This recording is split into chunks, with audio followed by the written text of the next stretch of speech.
Okay. Okay, so World War II was another pivotal thing because Hubbard got into a command situation. He was awarded officer rank, and he was given command of a vessel.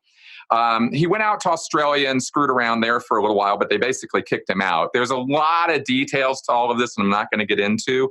But he was what we would describe as a very egotistical individual. So he bucked command and he bucked orders, and he didn't get along well with others. He didn't play well with others often, and this ran him into a lot of trouble.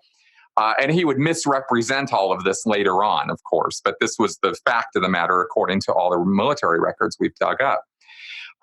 He claimed, for example, that he went over to Australia and he was like the first United States, officer over there or something, and he single-handedly repelled some kind of invasion force or something. I mean, he really had some pretty tall tales about his war experiences. None of that stuff was true. There's a man named Chris Owens who has done some really championship research into Hubbard's war time, and he put a whole book together on that, which you can check out. So that's kind of all detailed there. But I'll tell you about two things that happened that were telling. He was sent back to the United States, and he was given command of I believe a PT boat off the coast of Oregon. There was the idea that the Japanese could bring submarines all the way to the coast of the United States, western coast, and they could perhaps lob some missiles or something into Portland or something like that. So they were patrolling off the coast of Oregon, and Hubbard thought that they had detected a Japanese sub. So for 2 days, they start shelling the water, trying to kill this sub. And turns out actually they were actually bombing a magnetic anomaly of some kind in the water. And he thought that they had seen all this action, and in fact they hadn't seen any action at all, and the whole thing was kind of silly. It was later investigated by the Navy, the whole incident was, and they said, yeah, that's not what happened.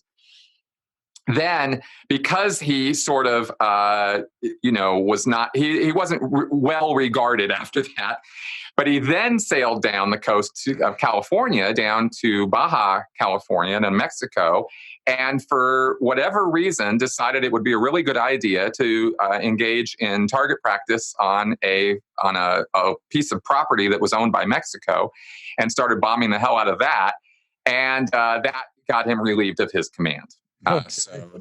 They weren't too happy with him about that.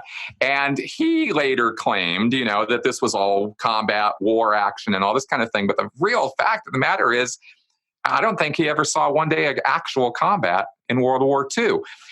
But near the end of his term, right, he had been relieved of command, so he was, kind of a disgraced officer. And there was some incident, I think some magazines or explosives went off on the boat that he was on, and he was injured. And so he got sent to Bethesda Naval Hospital in California. That's in the Bay Area. And he said, about a year there convalescing. Now, this is all made up. There wasn't anything to really convalesce from. The actual records show he had ulcers and some eye problem, infection or something, and that was about the extent of his problems, but he was malingering there. And so there's kind of two different stories running in parallel. Psychological term meaning faking an illness. Exactly. For my listeners who in psychology. Yeah. So he kind of hangs out there. Now, just for information purposes, he was also married at this point and had 2 kids, and his wife and 2 kids were up in Washington State, where he left them when he went off to the Navy.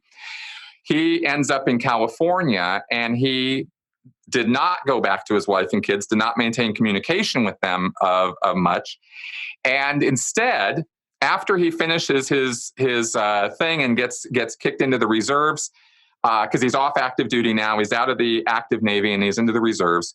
And he ends up traveling down to Pasadena, California. And this is 45, I think, 44, 45. Don't quote me on that, but it's in the 1940s for sure. He ends up 5 minutes there. When Yep. he went to World War II, he was married. He was. And did he have kids with that first wife? 2 kids. Okay. And you're saying that once he got back from the war, he kind of bailed on the family. Is that right? That's exactly what I'm saying. Okay. All right. And it actually gets, yes, and it gets worse from there. So